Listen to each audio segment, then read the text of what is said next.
我拿到丈夫和另一個孩子的親子鑑定報告時，第一個念頭不是哭，而是想知道我這10年到底算什麼。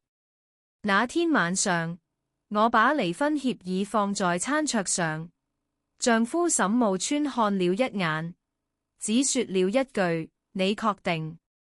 可他不知道，坐在旁邊的兒子沈奕辰突然抓住了我的手。媽，別簽，再等3天。爸爸藏了10幾年的秘密，很快就要曝光了。那一刻，我第一次覺得，這個我養了12年的孩子，可能比我更了解他的父親。我叫林晚晴，38歲。如果按照外人的說法，我的人生應該算得上順利。嫁給沈慕川之前，我只是普通家庭出身，在一家設計公司做文案。那時候的沈慕川還不是人人口中的沈總，他每天穿着洗得發白的襯衫，坐2個小時公交車去談項目。第一次見他是在一家小餐館，他身上只有300塊錢，卻硬是請我吃了一頓60塊錢的火鍋。吃到最後，他偷偷把自己的那份牛肉夾給我。我問他：你不吃？他笑了一下。我負責賺錢，你負責掌伴。那時候的他，沒有豪車，沒有助理，也沒有現在這副讓人不敢靠近的冷漠樣子。所以後來，即使他成為身價幾十億的集團總裁，我也一直相信，他只是變忙了，不是變了。直到那份文件出現在我面前。那天上午，我收到一個陌生快遞，寄件人一欄只有3個字：陳雨薇。我擰了一下，這個名字我聽過。5年前，沈慕川公司曾經有一個女員工，有人說她和沈慕川關係不一般，但沈慕川當時很平靜。他說：一個合作過的下屬而已。我相信了，因為那時候我正在照顧剛出生不久的奕辰，孩子半夜哭，我一天睡不了3個小時。沈慕川忙着公司上市，經常凌晨回家。我們的交流從以前的無話不談變成了飯在桌上，孩子睡了，明天記得開家長會。婚姻有時候不是突然裂開，而是一點點安靜下沉。只是很多人都以為自己站得很穩。我拆開快遞的時候，裡面只有2樣東西：一張照片和一份親子鑑定報告。照片上的男人是沈慕川，年輕一些，笑得很自然，那是我很多年沒見過的笑容。而站在他旁邊的女人是陳雨薇，她懷裡抱着一個5歲左右的男孩，男孩眉眼間和沈慕川有幾分相似。我的手停在半空，直到看到鑑定結果最後一行，親生關係成立。那一瞬間，房間裡安靜得可怕。我甚至沒有立刻憤怒，因為人在真正受到打擊的時候，第一反應往往不是哭，而是不相信。我坐在沙發上，看着那張照片看了很久。我想起這些年，沈慕川每一次出差，每一次突然改變的行程，每一次接電話時走到陽台的背影。原來那些我努力替他找理由的事情，都有答案，只是答案太難看。晚上7點，沈慕川回家，他像往常一樣把外套放在門口。今天怎麼沒做飯？我看着他，突然覺得眼前這個男人很陌生。那張臉我看了10年，可是這一刻我卻像第一次認識他。我把照片和鑑定報告放到桌上，解釋一下。沈慕川停住，他的表情很短暫地變了一下，不到2秒，但我看見了，那不是震驚，是計算。他在想怎麼回答最合適。你聽我說。我笑了一下。沈慕川，你知道嗎？我最難受的不是你有一個孩子，而是直到現在，你還在想怎麼讓我接受，而不是怎麼告訴我真相。他的手慢慢收緊。第一次，我看見他露出疲憊，但那一刻，我已經不知道這份疲憊是真是假。晚上10點，我把離婚協議打印出來，不是衝動，是我想了一整天的結果。10年的婚姻，我不想用吵鬧結束，至少最後，我想保留一點體面。沈慕川坐在沙發上，看着協議。林晚晴，你想清楚了？想清楚了。你知道離開沈家意味着什麼嗎？我看着他，我知道，但留下來意味着什麼，我更知道。空氣沉默。就在我準備簽字時，旁邊一直沒有說話的沈奕辰突然站起來。12歲的孩子，臉色比平時嚴肅很多。他伸手按住了我的筆。媽，我轉頭看他。你也覺得我不該離開？他搖頭。不是，我只是覺得你不能現在簽。我皺眉。為什麼？沈奕辰看了一眼沈慕川，那眼神不像是在看父親，更像是在看一個他已經失望很久的人。因為爸爸騙你的事情，不只是這個孩子。沈慕川臉色瞬間變了。奕辰，這是今晚第一次，他語氣裏帶着慌張。孩子沒有理他，只是握緊我的手。媽，再等3天。3天以後，你會知道爸爸真正藏起來的秘密。我看着自己的兒子，突然發現，這個家裏也許每個人都有秘密，而我可能是最後一個知道的人。窗外的城市燈火通明，沈慕川坐在那裏，一言不發，但他的表情第一次失去了那種掌控一切的冷靜。我不知道3天後會發生什麼，但我知道這場婚姻真正的裂痕才剛剛開始。離婚協議放在餐桌上的那一晚，沈家沒有一個人睡好。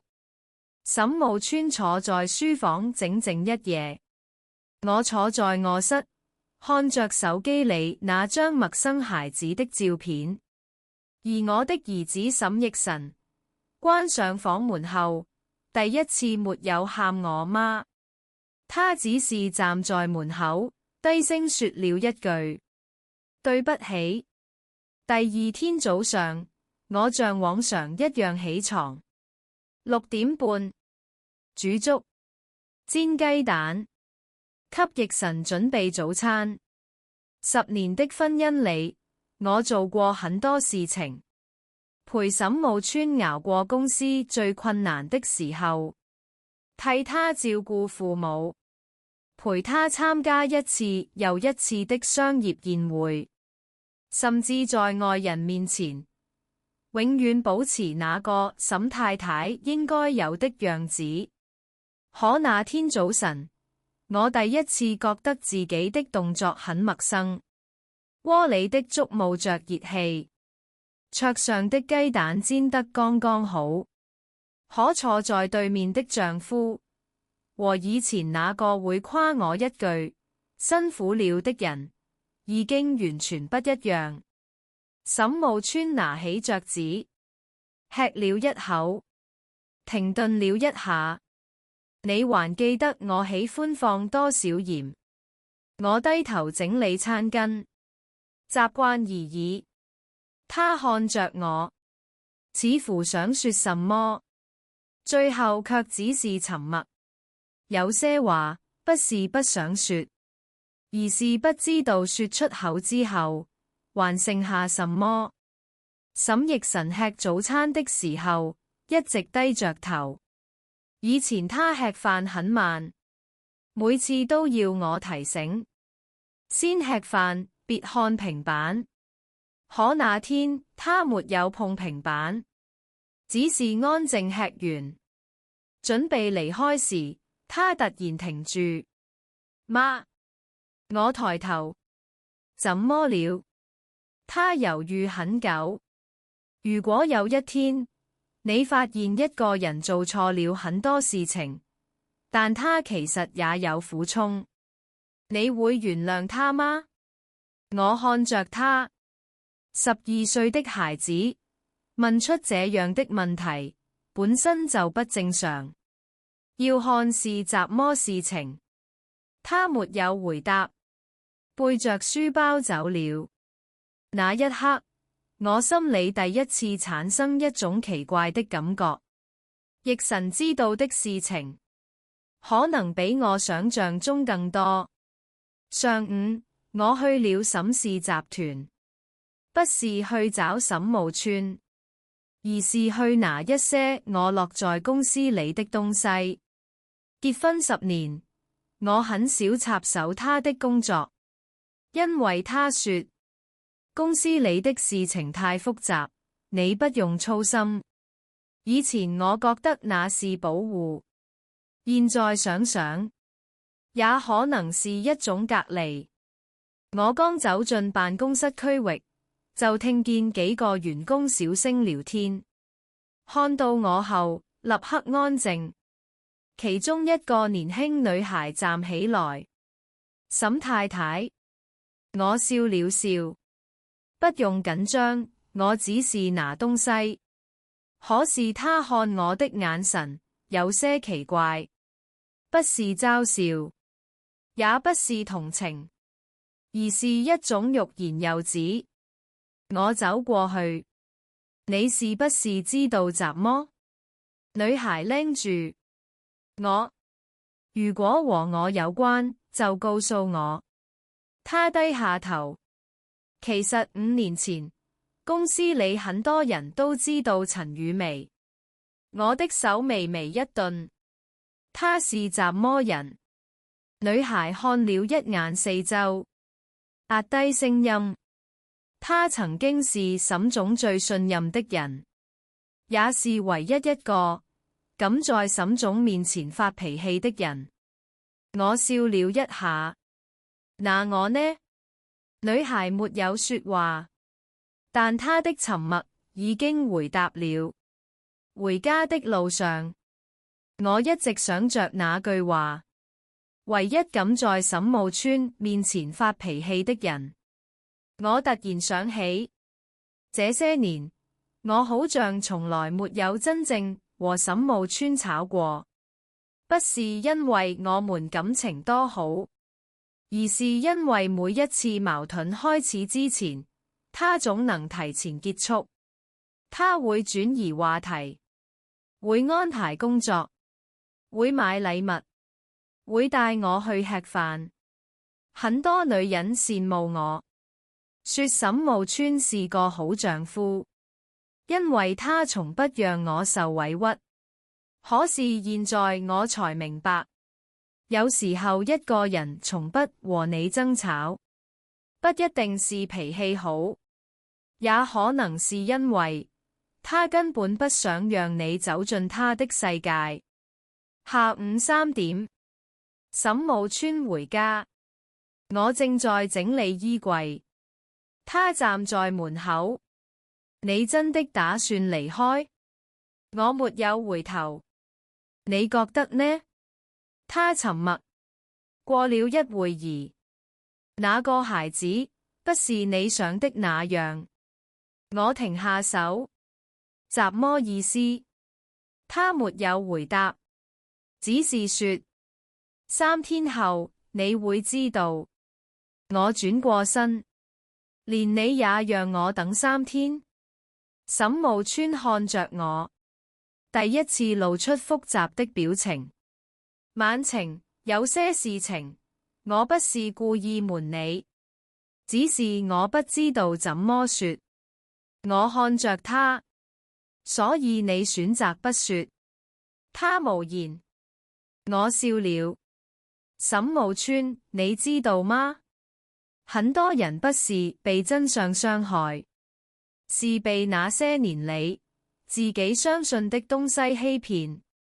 晚上，我整理奕辰的房間，無意間發現他的抽屜裏有一本黑色筆記本。我本來不想看，可是翻開第一頁時，裏面只有一句話：爸爸以為所有人都不知道。下面記着一個日期，正好是5年前，陳雨薇離開公司的那一天。我的手停住，繼續往下翻，可是後面的內容被撕掉了，只剩下一句話：3天後一切結束。我坐在床邊，第一次感覺到害怕，不是害怕失去婚姻，而是害怕我一直以為最了解的人，其實從來沒有被我真正了解。窗外開始下雨，而距離兒子說的那個日子還剩2天。以前我查丈夫手機，是因為想知道他有沒有驚喜準備。那一天，我第一次查他的行程，不是因為懷疑愛情，而是因為我想知道這10年我到底活在什麼樣的故事裏。第2天早上，距離沈奕辰說的3天期限只剩2天。沈慕川早早去了公司，他沒有像以前一樣在出門前親我的額頭，也沒有提醒我天冷多穿衣服。我們之間隔着一張餐桌，卻像隔着10年的距離。我看着他離開的背影，突然想起很多年前，他第一次創業失敗的時候，那時候所有人都勸我離開。有人說，男人沒錢的時候說愛你，等有錢了就不一定了。我不相信。我陪他從租的小辦公室開始，陪他熬過最難的日子，甚至把自己下的存款拿出來，幫他支付員工工資。那時候他抱着我說：晚晴，這輩子我最不會辜負的人就是你。現在想起來，那句話像是一張過期的保證書，字還在，可已經沒有作用。上午10點，我去了沈氏集團附近的一家咖啡店，約了一個人，陳雨薇以前的同事許安然。她是昨天那個告訴我消息的女孩。看到我時，她明顯有些緊張。沈太太，其實有些話我本來不應該說，我攪動着咖啡。我現在最怕聽到的不是真話，而是別人替我決定。我應該知道什麼？許安然沉默了一會兒，終於開口。5年前，陳雨薇離開公司的時候，所有人都以為是她犯錯，可是沒有人知道，那天沈總和她吵了一架。我抬頭，因為什麼？許安然搖頭，不知道。但那之後，沈總整個人變了。我笑了一下，他以前不是這樣嗎？許安然看着我，沈太太，你真的覺得沈總以前是怎麼樣的人？這句話讓我拎住。回家的路上，我一直想着這句話。別人眼裏的沈慕川和我眼裏的沈慕川，真的一樣嗎？我突然想到一件事，結婚10年，沈慕川從不讓我參加公司的核心會議。他的私人手機有2部，一部每天放在家裏，另一部我從沒見過。他的朋友，我認識的不多，他的過去，我知道的也很少。我曾經以為夫妻之間不需要知道全部，現在才發現不知道全部和完全不了解只差一層窗戶紙。晚上，沈奕辰回家，我沒有像以前一樣問他作業，而是直接坐到他對面。奕辰，他抬頭，你是什麼時候知道陳雨薇的？他的手停住，很久沒有說話。最後，他低聲說：5年前。我的心沉了一下。你那時候才7歲。他點頭。那你知道什麼？他沒有立刻回答，只是看着桌上的水杯。我知道爸爸不是一個簡單的人。我皺眉，什麼意思？他抬頭，媽，你一直覺得爸爸成功，是因為他很厲害。可是你不知道，他成功之前，也做過一些選擇。我想追問，他卻搖頭。我不能說。為什麼？因為那是爸爸答應過別人的事情。我看着自己的兒子，突然覺得心痛。一個12歲的孩子不應該承受這些。奕辰，你是不是早就知道爸爸有秘密？他沉默，然後說：我知道他害怕你知道。那晚，我第一次沒有等沈慕川回家，我打開了他的書房。以前我從不進去，因為他說裏面都是公司的資料，很亂。可是現在，我想看看這個男人到底藏了多少東西。書舉裏大部分都是商業書，排列整齊，沒有任何異常。直到我拉開最下面的一個抽屜，裏面放着一個舊盒子，盒子很普通，像是放了很多年的東西。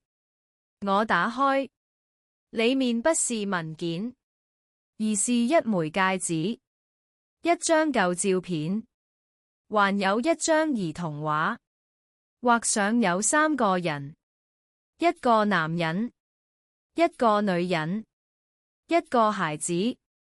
我拿起照片，照片上的女人不是我，是陳雨薇。可是照片背後寫着一句話：對不起，這輩子欠你的，我一定還。我的手慢慢發冷，因為日期就在我和沈慕川結婚前一天。就在這時，門外傳來聲音：你在看習麼？我回頭，沈慕川站在那裡，他的臉色很難看，不像被發現秘密的人，更像是害怕我看見某個真相。我拿起那張照片，沈慕川，告訴我，你到底欠他習麼？房間裡安靜了很久，他沒有回答，只是低聲說：晚晴，有些事情不是你想象的那樣。我看着他，可是你從來沒有給過我想象真相的機會。那一刻，沈慕川第一次沒有反駁，他只是閉上眼睛，像一個終於疲憊的人。而我知道，3天後的秘密，或許比一個私生子更加可怕。我曾經以為，一個家散掉的時候，會有很大的聲音，摔門、爭吵、哭喊。可是沈家的這場風暴開始得很安靜，安靜到每個人都坐在同一張桌子上吃飯，卻沒有人知道下一句話會刺傷誰。自從我發現那張照片之後，沈慕川變得更加沉默。他每天照常去公司，照常開會，照常接電話。外人眼裡的沈總依然冷靜、果斷、不近人情。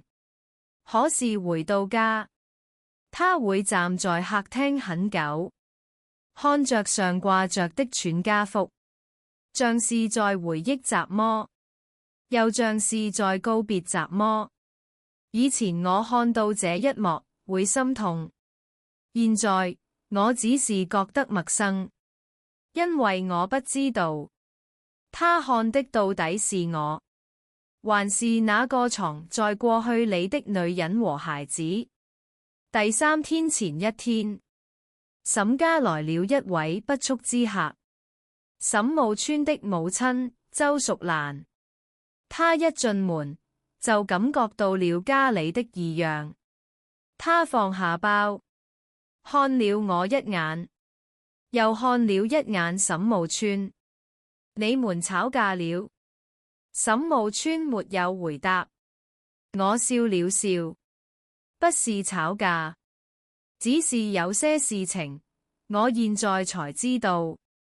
周淑蘭的表情瞬間變了，雖然只是一瞬間，但我看見了。她知道，她也知道那個秘密。晚飯桌上，氣氛很奇怪。周淑蘭一直給奕辰夾菜，多吃點，你最近瘦了。奕辰低着頭，沒有像以前一樣撒嬌。周淑蘭皺眉，怎麼了？誰欺負你了？奕辰看了一眼沈慕川，然後說：奶奶，如果一個人做錯事，是不是就應該承認？餐桌安靜下來，周淑蘭手裡的筷子停住。誰教你問這些的？奕辰淡淡說：沒有人教，我自己想的。12歲的孩子說出這種話，讓整個餐桌都沉默。為了緩和氣氛，周淑蘭突然開始聊別的。對了，晚晴，你之前不是喜歡研究甜品嗎？我擰了一下，那是很多年前的事情。結婚前，我最大的愛好就是做甜品。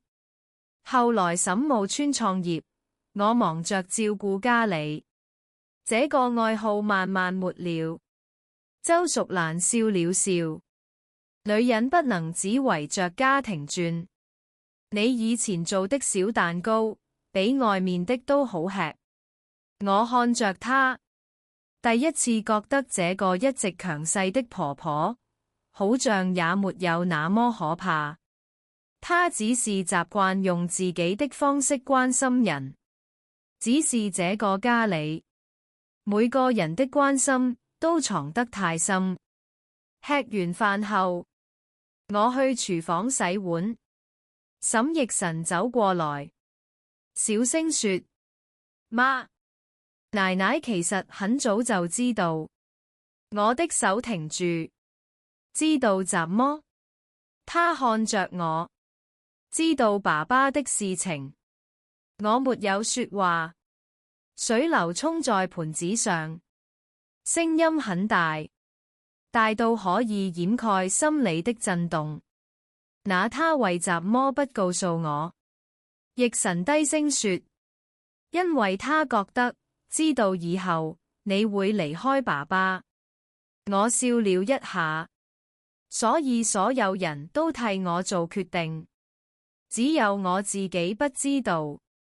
晚上10點，門鈴響了。我打開門，看到一個陌生男孩站在外面，大約7歲，手裏抱着一本畫冊。他的身後是一個女人，陳雨薇。我和他對視，時間像停了1秒。他比照片裏憔悴很多，沒有想象中的囂張，也沒有豪門小說裏那種得意。他只是很疲憊。他看着我，第一句話不是挑釁，而是：林晚晴，對不起，我沒有讓開。你來做什麼？他低頭看了一眼身旁的孩子。我想讓你知道真相。沈慕川從裡面走出來，看到他的瞬間，臉色變了。你怎麼來了？陳雨薇苦笑。我不來。你準備瞞他到什麼時候？沈慕川沒有說話。那個孩子突然開口，聲音很小。爸爸2個字，像一根針，扎進所有人的沉默裡。我看着那個孩子，看着沈慕川，看着陳雨薇，突然明白，原來這個家最大的秘密，不是那個孩子存在，而是所有人都知道，只有我不知道。我以為自己是受害者，可是現在，我開始懷疑，事情真的只有表面看到的那麼簡單嗎？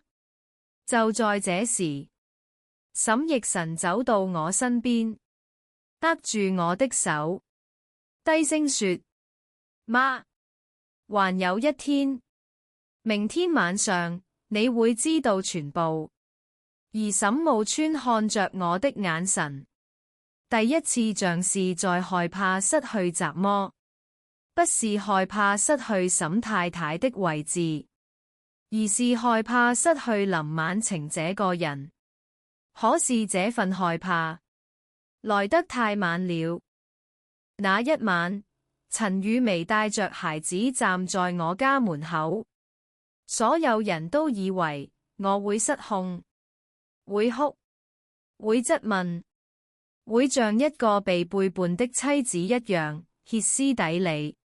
可是我沒有，因為真正讓人絕望的時候，反而會變得安靜。客廳裡5個人，沒有人說話。陳雨薇坐在沙發一角，那個孩子坐在她旁邊。他一直低着頭，手裏緊緊抓着自己的畫冊。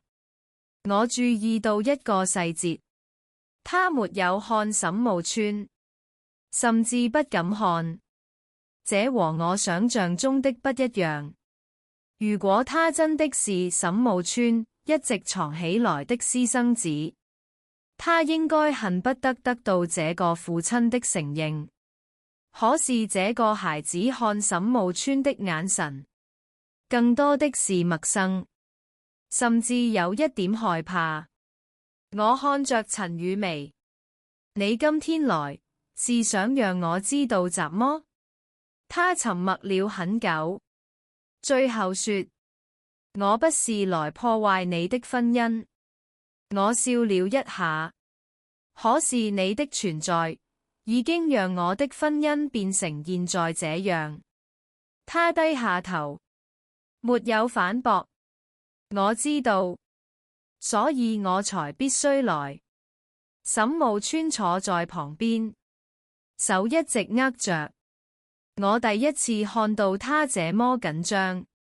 以前的沈慕川遇到幾十億的項目失敗，都能冷靜安排下一步。可是現在，面對家裏這幾個人，他一句完整的話都說不出來。陳雨薇從包裏拿出一個舊文件袋，放在桌上。這些東西我保存了5年。沈慕川突然開口：雨薇。他看向他，你還想瞞多久？一句話讓沈慕川沉默。我看着兩人，突然感覺事情開始偏離我的預想。原本我以為這是一場丈夫背叛妻子的戲碼，可現在更像是一場所有人都在逃避的過去。陳雨薇打開文件袋，裏面是一份舊報告，還有幾張照片。她把其中一張推到我面前，照片裏是年輕的沈慕川。旁邊站着一個老人，那是沈慕川的父親，沈氏集團上一任掌權人。我見過他，但不熟，因為他去世前，我和沈慕川剛結婚。這是怎麼？我問。陳雨薇深吸一口氣。5年前，沈家發生過一次內部危機。當時公司差點倒閉，我皺眉。可是沈慕川告訴我，他只是遇到資金問題。他苦笑，他永遠只告訴你他能解決的部分。這句話像一把刀，不是因為傷人，而是因為準確。陳雨薇看向那個孩子。這是小雨。孩子抬起頭，看了我一眼，很快又低下去。他不是沈慕川的私生子。我拎住，整個客廳安靜下來。我甚至懷疑自己聽錯了。你說什麼？陳雨薇看着我。親子鑑定是真的。但是孩子的身份不是你想象的那樣。我的心猛地一沉。怎麼意思？沈慕川閉上眼，終於開口：小雨，是我答應保護的人。我看着他。保護？所以你瞞了我5年。他沒有回答。我站起來。第一次真正對他發火。沈慕川，你知道最可笑的是什麼嗎？我不是因為你幫助別人難過，我是因為你把我排除在外。你寧願讓我誤會你出軌，也不願意相信我能和你一起面對。沈慕川看着我，眼神裡有愧疚，也有痛苦。就在這時，沈奕辰從樓上下來，他的手裡拿着一個舊 U 盤。爸。沈慕川看見那個東西，臉色瞬間變了。你怎麼拿到的？奕辰沒有回答，只是走到我身邊。媽，這就是我讓你等3天的原因。他把 U 盤放在桌上。5年前，爸爸不是因為女人差點失去公司，是因為有人想毀掉他。我的呼吸停了一下。陳雨薇低聲說：而那個人和沈家有關。客廳裏的燈很亮，可是那一刻，每個人的臉都像藏在陰影裏。我看着沈慕川，突然發現，我以為自己嫁給了一個成功男人，其實我嫁給了一個背負秘密的人。可是更讓我震驚的是，那個我以為背叛我的女人，可能才是唯一想讓我知道真相的人。沈奕辰把 U 盤放進電腦，屏幕亮起，裏面只有一個視頻文件，日期5年前。沈慕川看到文件名字的瞬間，整個人僵住，因為那是他以為永遠不會被找到的東西。視頻即將播放，而所有人都屏住了呼吸。5年前的真相終於要開始浮出水面。電腦屏幕亮起的那一刻，沈慕川第一次沒有像一個掌控全局的總裁，他只是坐在那裡，像一個等待審判的人，而我坐在他對面，突然想知道，這5年他到底一個人幹了多少事情，又到底為什麼？寧願讓我恨他，也不願意告訴我真相。視頻開始播放，畫面很模糊，像是監控錄像。時間顯示在5年前，地點是沈氏集團老辦公樓。裡面出現的人，讓我拎住，是沈慕川的父親，沈老爺子，還有一個我從沒見過的男人。這是誰？我問。沈慕川沒有回答。陳雨薇低聲說：沈家的二叔沈國明。我皺眉，他不是一直在國外嗎？陳雨薇點頭，對外是，但5年前他回來過。視頻裡，沈國明坐在辦公室，語氣冷淡。慕川，你父親留下的公司不是你一個人的。年輕的沈慕川站在那裡，比現在少了幾分冷硬，更多的是疲憊。二叔，公司現在不能亂。沈國明笑了一聲，你以為你坐上這個位置，就真的能掌控一切？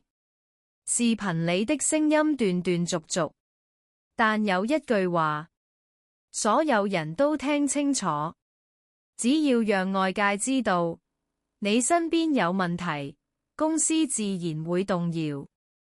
我看向沈慕川，所以他利用了陳雨薇。沈慕川點頭。5年前，公司遇到危機，他想逼我離開，我沉默，因為這和我知道的故事完全不同。我一直以為沈慕川藏着另一個女人，現在才知道，那個女人是他保護的一個證人。我看向陳雨薇，那孩子呢？他低頭。小雨的父親是沈國明的人，當年他們利用孩子母親接近公司，後來事情暴露，孩子母親出了意外，我的心一沉，所以沈慕川收養了他。陳雨薇搖頭，不是收養，是保護，因為小雨手裏有能證明當年事情的東西。這一刻，我突然明白了一件事：沈慕川最大的錯，不是隱瞞秘密，而是他一直認為，只要自己扛下所有事情，身邊的人就會安全。可他不知道，被排除在真相之外的人，同樣會受傷。視頻播放到最後，突然出現一段錄音，是沈國明的聲音。你不敢讓林晚晴知道，因為你知道，他一旦知道真相，就會發現你這些年根本不是在保護他。沈慕川臉色變了，我也拎住，因為下一句話讓整個房間安靜。你最大的弱點就是你太相信感情。視頻結束很久，沒有人說話。最後，我看向沈慕川，所以你選擇讓我恨你？他低聲說，我以為這樣你會安全。我笑了，不是開心，而是失望。沈慕川，你有沒有想過，一個女人最難接受的，不是陪你吃苦，而是她以為自己是你的妻子，最後才知道自己只是被保護的人。她低下頭，沒有反駁。第二天，我做了一件沈慕川沒有想到的事情。我沒有繼續追問，也沒有提出離婚，而是開始整理5年前所有資料。沈慕川看着我，你要做雜麼？我把文件放在桌上，查清楚，不是為了幫你，是為了知道我這10年到底嫁給了一個怎麼樣的人。這一次，我沒有等他回答。接下來幾天，我開始聯繫以前認識的人，不是查沈慕川，而是重新拼湊那段被掩蓋的時間。我發現5年前公司危機時，沈慕川突然出售了一部分股份，外界都說他瘋了。可是沒有人知道，那些錢全部流向了一個私人基金，而基金最後幫助的人正是小雨。就在我以為事情逐漸清晰時，一件意外發生了。公司董事會突然召開緊急會議，沈慕川收到消息後，臉色變得難看。怎麼了？他沉默片刻。有人拿到了5年前的資料。我看着他，誰？他握緊手機。沈國明。晚上，沈慕川第一次主動對我說：晚晴，如果接下來發生什麼事情，不要相信任何人。我看着他。包括你嗎？他沉默，然後點頭。包括我。那一刻，我突然感覺，這個男人真正害怕的，不是失去公司，也不是失去權力，而是5年前那場沒有結束的戰爭，終於重新開始了。那場董事會風波之後，沈家安靜了3天，沒有爭吵，沒有質問，甚至沒有再提離婚。可是我知道，真正的風暴從來不是聲音最大的時候，而是所有人都開始沉默的時候。以前的我以為婚姻最大的危機是第三個人的出現，現在才明白，真正可怕的是兩個人在同一個屋檐下生活，卻慢慢變成陌生人。沈慕川每天依然很忙，早上7點出門，晚上11點回來。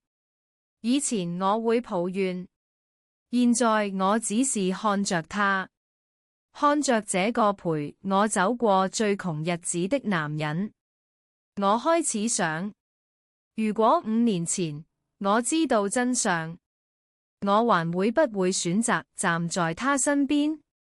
沒有人能回答，因為人生沒有重來。小雨暫時住進了沈家，這件事對我來說，最開始並不容易接受。畢竟，一個突然出現的孩子，提醒着我丈夫隱藏的過去。每次看到他，我都會想起那份親子鑑定。可是相處幾天後，我發現這個孩子和我想象中完全不一樣。他很安靜，安靜得不像7歲孩子。吃飯時，他會把自己碗裏的肉夾給奕辰。奕辰問他：你為什麼給我？小雨低聲說：因為你哥哥說過，小孩子要多吃肉。奕辰愣了一下：我什麼時候說過？小雨認真回答：你睡覺說夢話的時候。我忍不住笑了一下。奕辰臉瞬間紅了：你不要亂說。那一刻，家裏的氣氛第一次像普通家庭。晚上，我給2個孩子削水果。小雨突然問：阿姨，我停下。怎麼了？他低着頭：你是不是很討厭我？我手裏的水果都停了一下。7歲孩子問這句話，比任何道歉都讓人難受。我看着他，為什麼這麼問？他小聲說：因為很多人看到我，都會說我是麻煩。我沉默，然後把蘋果切成小塊，放到他面前。小雨，大人的事情，不應該讓孩子承擔。他抬頭看我，眼睛有些紅。那你還會離開沈叔叔嗎？我拎住。以前所有人都問我，你會不會原諒沈慕川？可是第一次，有人問我，會不會離開？那天晚上，我去找沈慕川，他正在書房看文件，看到我進來，他放下筆。怎麼了？我問。你當年為什麼不告訴我？他沉默很久之後，他說：因為我害怕。這是我第一次聽到他承認害怕。害怕什麼？他看着窗外，害怕你知道以後會覺得自己嫁錯人。我笑了一下。那你現在覺得呢？他低聲說：現在我覺得我才是錯的人。我坐在他對面，第一次沒有站在妻子的角度看他，而是看一個普通男人，一個30多歲開始創業，失去父親，接手公司，被親人算計，最後選擇一個人扛下所有事情的男人。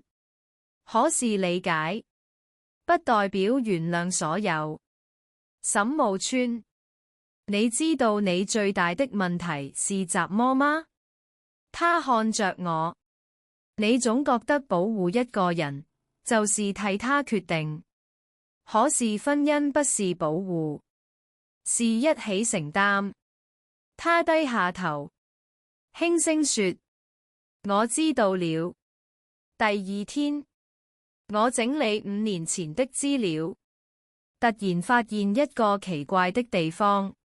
所有資料裡都有沈國明的痕跡，但是有一個時間點非常不合理。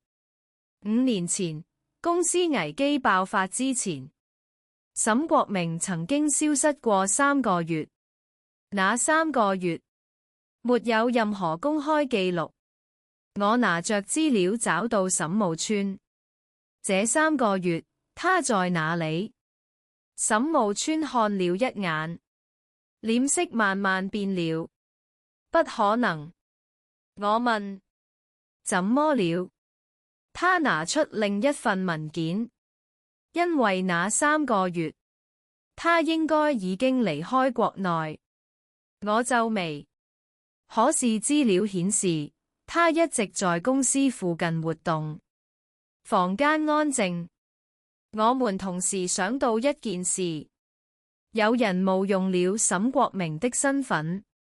就在這時，奕辰突然敲門，他手裡拿着一本舊相冊。媽，我知道還有一個人。我看着他。誰？他翻開相冊，指着一張照片。照片裡除了沈慕川和沈國明，還有一個女人。那個女人我認識，她曾經是沈家的老管家，也是沈慕川最信任的人之一。奕辰低聲說：5年前，所有人都看錯了一個人，真正知道全部秘密的人，一直就在我們身邊。我看着那張照片，突然明白，原來我們一直追查的真相，可能從一開始方向就錯了，而距離最後真相曝光，只剩最後3天。我一直以為最可怕的秘密是藏在敵人手裡，直到那一天我才知道，真正讓人措手不及的，往往是那個每天出現在你身邊，對你說放心的人。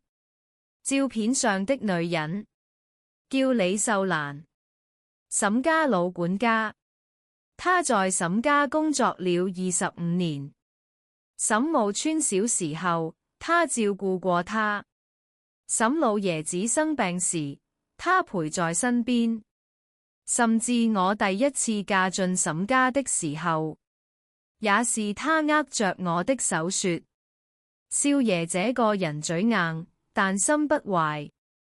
那時候，我一直把他當成半個家人。可是現在，他的名字出現在所有秘密的中心。沈慕川拿着照片，久久沒有說話。我問：你是不是早就懷疑他？他搖頭：沒有。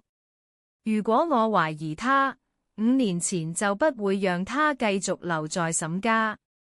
我看着他，所以你最相信的人，也可能騙了你。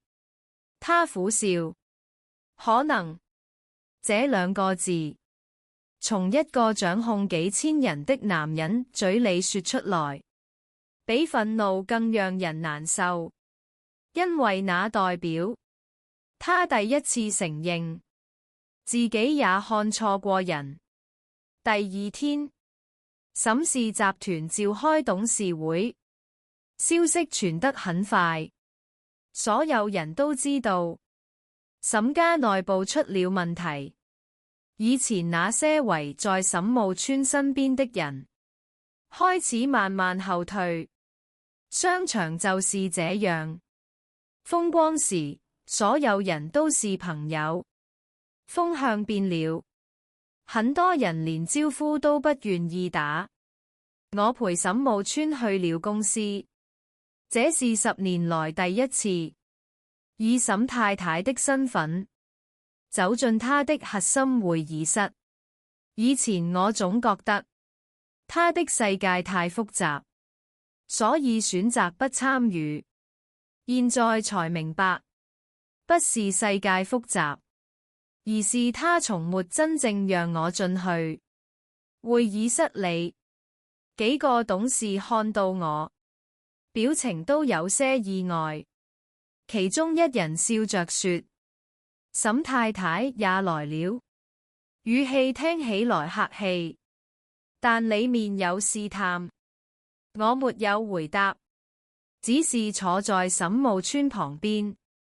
那一刻，所有人都明白，我不再是那個被安排在外面的女人。會議開始，沈國明沒有出現，但是他的代理人來了。對方拿出一份文件：沈總，關於5年前公司的資金問題，需要重新調查。沈慕川看着文件，沒有說話。我注意到文件最後有一個簽名：李秀蘭。我的心一沉。散會後，我找到沈慕川，他為什麼會簽這個？沈慕川沉默，因為他知道很多事情。我問：你還相信他嗎？他沒有立刻回答，最後說：以前相信，現在不知道。晚上，我回到沈家，李秀蘭正在整理客廳，看到我回來，她笑着問：太太今天去公司了？我看着她，是。她停頓了一下，很快恢復正常。少爺終於願意讓你參與了，這句話讓我心裏一動。你知道他以前不願意。李秀蘭笑容僵了一瞬。夫妻之間有些事情不需要知道太多。我看着他，突然覺得這句話很熟悉，因為沈慕川也說過。晚上10點，小雨突然跑來找我，手裏拿着一本畫冊。阿姨，我想起來一件事。我蹲下。怎麼？他翻開畫冊，裏面有一幅畫，畫的是5年前的沈家，門口站着一個女人，不是陳雨薇，不是我，是李秀蘭。旁邊寫着一句孩子歪歪扭扭的字。奶奶說不可以告訴爸爸。我看着那句話，整個人拎住。我把畫冊拿給沈慕川，他看完之後，臉色變得冰冷。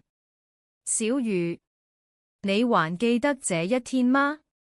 小雨點頭，記得。那天奶奶讓我不要說話，她說只要大家相信爸爸做錯了，事情就會變好。房間裏，所有人都安靜。原來5年前所有人看到的故事，都是被安排好的。陳雨薇成了被懷疑的人，沈慕川成了隱瞞秘密的人，而真正操控信息的人，一直站在沈家最安全的位置。凌晨，沈慕川接到一個電話，掛斷後，他看着我。李秀蘭離開沈家了。我皺眉。他跑了。他搖頭。不是。他留下了一封信。我打開信，裡面只有一句話：少爺，你父親當年留下的東西，我替你保管了5年，但現在我要拿回屬於我的一切。看到最後一句，我的手慢慢收緊，因為我知道真正的對手終於露面了。而沈家最後一場風暴才剛剛開始。李秀蘭留下那封信以後，沈家安靜得可怕，沒有人知道他去了哪裏，也沒有人知道他手裏到底還藏着什麼。直到第二天早上，一個存放了5年的盒子被送到了沈慕川手裏。而打開盒子的那一刻，所有人終於知道，5年前那場風波從來不是一場意外，而是一場精心安排的局。盒子很舊，裏面只有3樣東西：一份遺囑、一支錄音筆，還有一張老照片。沈慕川看到遺囑上的日期時，整個人愣住，那是他父親去世前1個月留下的東西。可是他從來不知道，還有第2份。沈慕川打開錄音筆，裏面傳出沈老爺子的聲音：慕川，如果你聽到這段錄音，說明沈家已經出問題了。客廳裏所有人都安靜下來。我要告訴你一件事，當年公司的問題不是外部危機，是有人想利用沈家的內鬥，拿走整個集團。沈慕川閉上眼，像是在等待一個早就猜到的答案。錄音繼續。郭明有野心，但他不是唯一的人。真正可怕的是那個一直站在沈家裏面的人。我看向沈慕川，他的手慢慢握緊，因為所有人都知道那個人是誰。可是下一秒，錄音裏的話讓所有人愣住。不是秀蘭，他只是做錯了一件事，他想保護一個人。客廳瞬間安靜。沈慕川猛地抬頭，什麼意思？就在這時，門外傳來聲音，李秀蘭走了進來。她沒有逃，也沒有害怕，只是看起來比以前老了很多。她看着沈慕川，少爺，我欠你一個解釋。沈慕川站起來，5年前到底發生了什麼？李秀蘭低下頭。5年前公司危機是真的，沈國明想奪走公司也是真的，但還有一件事。他看向小雨，小雨的母親才是當年真正接近沈家的人。所有人的目光落在小雨身上，孩子明顯害怕。我走過去，把他拉到身邊。李秀蘭嘆了一口氣，他的母親當年被人利用，他原本只是想救自己的孩子，可是他留下了一份重要資料，裡面記錄了沈國明和另一個人的交易。沈慕川問：另一個人是誰？李秀蘭沉默，然後拿出最後一張照片。照片翻過來，背後寫着一個名字。沈慕川的臉色瞬間變了，那是沈慕川的親生母親，已經去世多年的人。所有人都以為他只是沈家上一代的受害者，可是照片背後還有一句話：真正開始這場遊戲的人是他。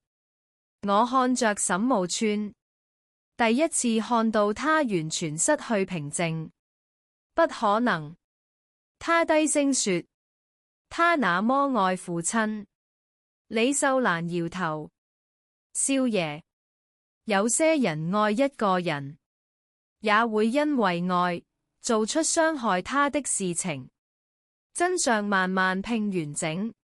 當年沈老爺子發現妻子為了保住家族地位，暗中和沈國明合作，他準備公開一切，可是事情還沒來得及說出口，就突然病重。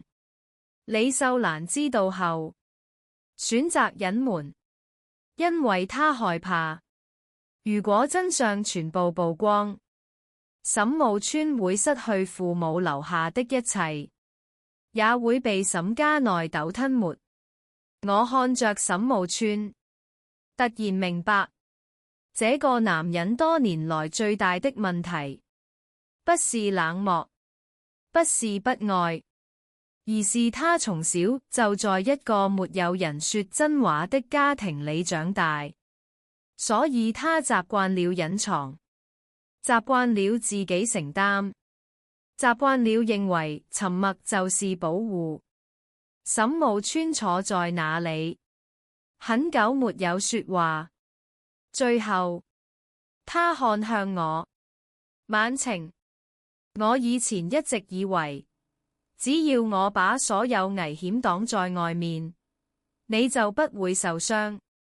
可是我錯了，我沒有回答。因為這一次，我想聽的不是道歉，而是他真正承認自己的問題。就在這時，沈奕辰拿出手機，爸，其實還有一件事。沈無川看向他，怎麼？奕辰說，5年前那份資料不完整，我一直留着另一部分。所有人拎住，我看着自己的兒子，突然明白，這個孩子不是單純知道秘密，他一直在等待一個時機。奕辰打開文件，裡面是一段新的錄音，聲音響起，不是沈家任何一個人，而是一個陌生男人。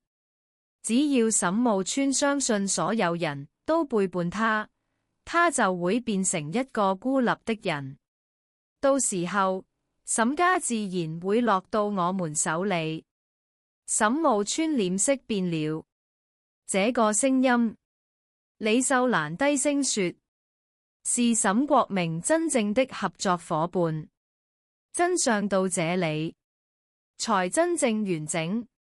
沈國明只是棋子，李秀蘭只是被捲入的人。沈無川母親留下的是過去，而真正想摧毀沈無川的人，一直在等待他失去所有信任，包括妻子，包括孩子，包括自己。3天前，我拿着離婚協議，認為自己是這場婚姻裡唯一受傷的人。3天後，我才發現，這個家裡每個人都被秘密傷害過，只是所有人都選擇了不同的方式活下去。沈無川看着窗外，低聲說：該結束了。而我知道，真正的最後一戰才剛剛開始。很多人以為一個秘密被揭開以後，一切就會恢復原樣。可是他們忘了，裂開的東西，即使重新拼起來，也不會回到最初的模樣。就像我和沈無川，真相讓我們重新靠近，也讓我們第一次真正看清彼此。事情結束後的那段時間，沈家安靜了很多。沈國明的事情被徹底揭開，那些曾經站在沈慕川身邊，或者等着看他倒下的人，也慢慢離開。商場上的風浪總是來得快，去得也快。昨天還有人等着你失敗，今天又有人開始誇你重新站起來。可是沈慕川沒有像以前一樣，把全部精力投入工作。他開始回家吃飯，開始陪小雨和奕辰聊天，甚至開始學着做一些以前他認為浪費時間的小事，比如陪孩子拼模型，比如週末去超市買菜，比如坐在陽台上聽我抱怨一盆花為什麼又被他澆死。你以前不是很會照顧植物嗎？他看着那盆已經快枯掉的花問。我看了他一眼。我會，但是有人每天澆3次水，花不是被我養死的。沈慕川擰了一下，然後第一次笑出了聲。那一刻，我才發現，原來他也可以像普通丈夫一樣。有笨拙的時候，有犯錯的時候，也有讓人無奈的時候。小雨最後沒有離開，沈慕川給了他一個正式的身份，不是為了彌補過去，而是因為那個孩子本來就不應該承受大人的錯誤。奕辰一開始還有些不習慣。畢竟12歲的孩子也需要時間接受家庭變化。可是有一天，我看到2個孩子坐在客廳裏搶最後一塊蛋糕。奕辰說：你少一點，你少吃。小雨不服氣。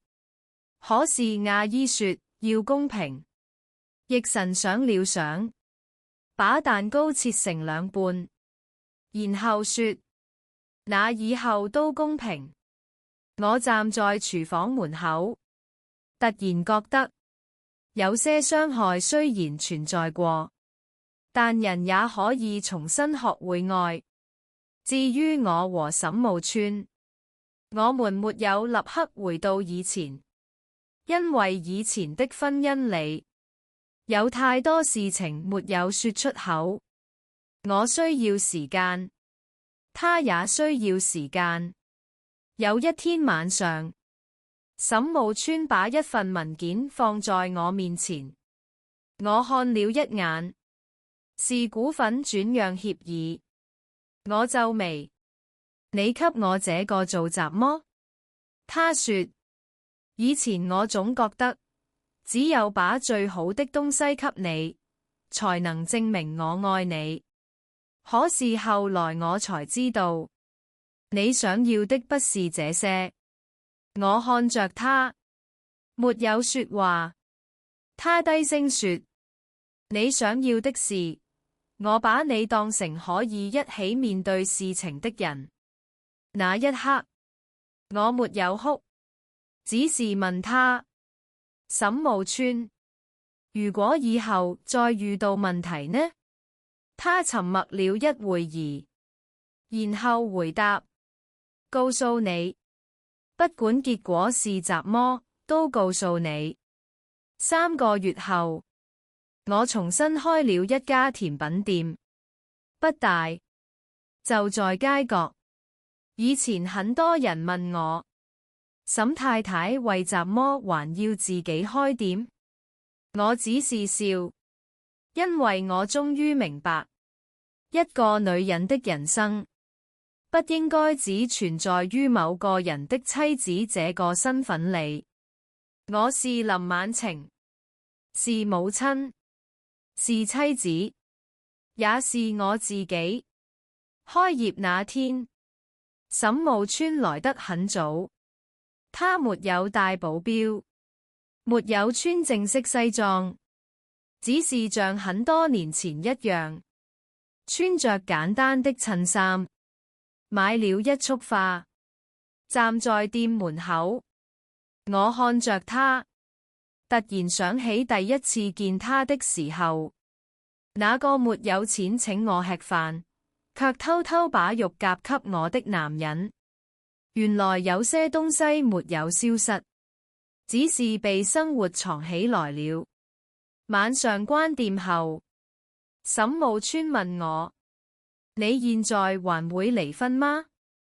我看着街上的燈，想了很久，然後說：以前想離婚，是因為我覺得你欺騙了我。現在不離，是因為我看見你願意改變。他點頭，所以我笑了一下。所以不是原諒以前，是重新選擇現在。很多年後，有人問我，那場婚姻危機裏，最後救回沈家的是什麼？是那份文件？是那段錄音？還是那個藏了多年的秘密？我想，都不是。真正救回一段關係的，從來不是突然出現的真相，而是在真相之後，兩個人還願不願意重新認識對方。婚姻不是一張永遠不會破的紙，它更像一間房子，需要兩個人一起修，一起打掃，一起面對漏雨的屋頂。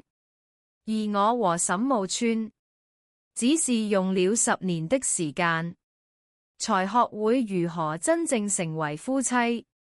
那份曾經放在餐桌上的離婚協議，最後沒有簽字，但它提醒了我們，有些關係不是因為沒有裂痕才值得留下，而是因為看見裂痕之後，依然願意一起修補。